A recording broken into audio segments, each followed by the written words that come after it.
Good morning friend. सुबह के 9 बज रहे हैं, संडे है। तो आज हम लोग लगे हुए हैं सारे कपड़े बाहर निकालने, मतलब देने के लिए। उत्तम हम लोगों को एक जगह बहुत अच्छी मिल गई है, और उत्तम नगर में कौन सा मंदिर है? राधे श्याम।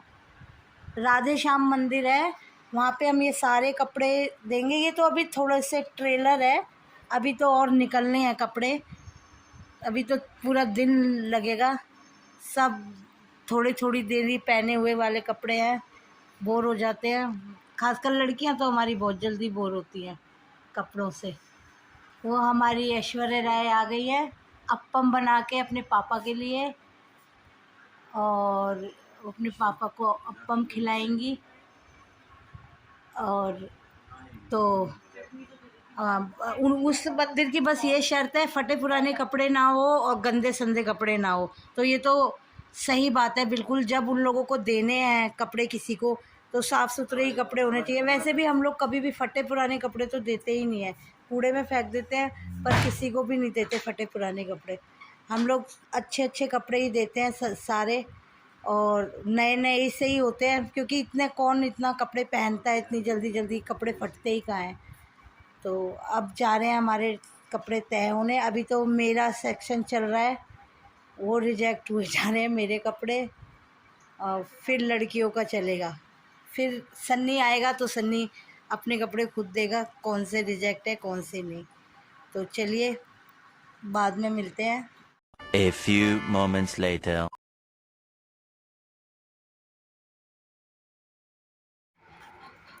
ये देखो, हमारी आशी काम करते करते उसके इतने फेवरेट कपड़े आज जा रहे थे, बेचारी सदमे में आ गई और हमें उसे हॉस्पिटल लाना पड़ गया। और ये ग्लूकोज चढ़ रहा है, उसकी काम करते करते अचानक तबीयत ख़राब हो गई, और अब देखते हैं कितने दिन एडमिट रहती है। आराम नहीं पड़ा बेटा? चल, अभी दवाई दी है ना। तो हम लोगों को यहाँ पे काफ़ी टाइम हो गया, मतलब हम दोपहर के ही आए हुए हैं, अब रात हो गई। अब रात के क्या टाइम हो रहा है? शिवा, ये घड़ी सही है क्या? वही तो मैं कह रही हूँ, 12 बज मैं कह रही हूँ है 1:45। इसके चार्ज कटेंगे। और ये नॉर्थ दिल्ली हॉस्पिटल है, ये नॉर्थ दिल्ली हॉस्पिटल है। और आपको मैं इसको प्रमोशन नहीं कर रही इस हॉस्पिटल का, क्योंकि मैं इस मेरे व्लॉग में इस स्टाफ के इसके स्टाफ के कोई भी नहीं जुड़ा हुआ, कोई भी। इसलिए कहीं आप सोच रहे हो मैं इसकी प्रमोशन कर रही हूँ, पर ये हॉस्पिटल 3 साढ़े 3 साल हो गए मुझे, कुछ भी होता है मैं इसी नर्सिंग होम में आती हूँ। और 3.5 साल से ही, या 4 साल हो गए आशी को। अब तो 1 साल से नहीं कर रही वो ये इस हॉस्पिटल में ट्रेनिंग, पर 4 साल से ये इसी हॉस्पिटल में ट्रेनिंग कर रही थी। मैं कह रही हूँ, मैंने अब आज तक इतना केयर करने वाला और इतना अच्छा स्टाफ मैंने आज तक नहीं देखा होगा। और मतलब जितनी इस हॉस्पिटल की नर्सिंग होम की तारीफ़ करो उतनी कम है। मेरे मामा भी राजा अग्रसेन हॉस्पिटल में थे, और उनकी इतनी बुरी कंडीशन हो गई कर दी थी उन लोगों ने। तो मेरी मम्मी के कहने पे मामा यहाँ पे एडमिट करवाए मामी ने, और मेरे मामा एकदम ठीक हो गए। और मतलब यहाँ से ठीक करके उन्होंने इन्हीं लोगों ने रेफ़र करा कि अब इनको ऑपरेशन की ज़रूरत है, जो कि यहाँ होता नहीं है। और मतलब मेरे मामा खुद अपने मुँह से उसी टाइम, मतलब 2 घंटे बाद ही बोले कि मुझे तो इस नर्सिंग होम में आके दूसरी ज़िंदगी मिल गई है, नहीं तो मेरी तो कंडीशन बिल्कुल ख़राब कर दी थी। बहुत यहाँ के डॉक्टर लगेंगे ही नहीं, डॉक्टर ऐसे लगेंगे फैमिली मेम्बर हो। स्टाफ इतना प्यारा स्टाफ है कि जितनी इस यहाँ के स्टाफ की तारीफ़ करो उतनी ही कम है। लगता ही, मतलब ये यहाँ पे ट्रेनिंग करती थी, हम लोगों को ऐसे नहीं लगता था ये बाहर जाकर ट्रेनिंग कर रही है कहीं पे बाहर। बिल्कुल फैमिली जैसा माहौल है। पूरा स्टाफ इतना इसको बहन की तरह रखते हैं। सारी लड़कियां हो गई, जो भी डॉक्टर वगैरह हो गए, सब बहुत, और मैं तो यहाँ पे एडमिट हो जाती हूँ तो मेरे को कोई मेरे पास हो ना हो, स्टाफ ही इतना अच्छा है यहाँ का भी। और आरजी स्टोन में बेटे के उसमें जब ऑपरेशन के टाइम पे एडमिट हुई थी, वहाँ पे भी इतना केयरिंग स्टाफ, सब लोग मेरी इतनी देखभाल कर रहे थे कि कुछ पूछो मत। मुझे लग ही नहीं रहा था कि मैं कहीं मतलब हॉस्पिटल में एडमिट हूँ या कहीं ऐसे लग रहा था बिल्कुल घर का माहौल हो मेरे। तो अब ये देखते हैं कब तक इस एडमिट रहती है। एकदम अभी आज काम कर रही थी दोपहर में, काम करते ही करते इसका बीपी लो हुआ, मुंह लाल पड़ने लग गया, और तभी हम तुरंत भागे इसको लेके।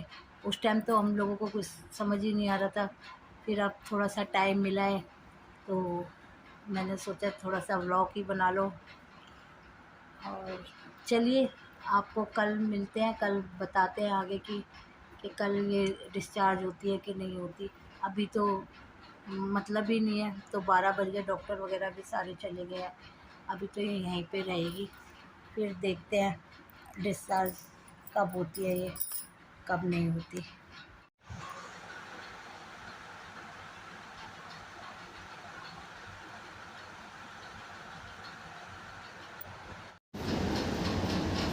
ये मैडम सो रही हैं, पापा मम्मी निकल गए।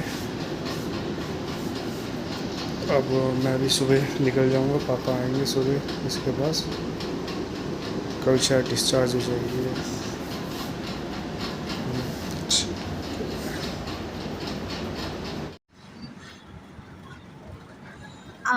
अब मंडे को शाम के 7 बज रहे हैं। आशी का डिस्चार्ज कल होगा मंगलवार को, और इस वक्त अब हम घर जा रहे हैं। वहाँ सन्नी आया है, सन्नी रात को रुकेगा। मम्मी आई थी, मम्मी चली गई हैं, और आशी के पास सन्नी रुकेगा। ये खड़ा हुआ है सन्नी। हम अब किराएदारों के पास जाएंगे, पहले किराया लेंगे उसके बाद घर जाएंगे। ये है मार्केट घंटाघर की, ये रहा घंटाघर। ये पूरी मार्केट लगी हुई है यहाँ।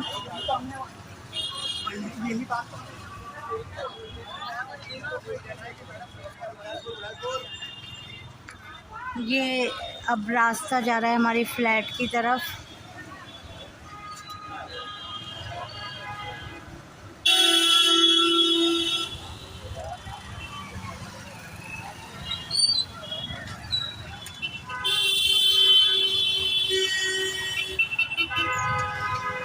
ये हमारे फ्लैट के पास की सब्जी मंडी, बिल्कुल घंटाघर के पास ही है। घंटाघर सब्जी मंडी बोलते हैं इसको, घंटाघर सब्जी मंडी बोलते हैं इसको, घंटाघर के पास। और यहीं से बस थोड़ी सी दूर में हम लोगों का फ्लैट है।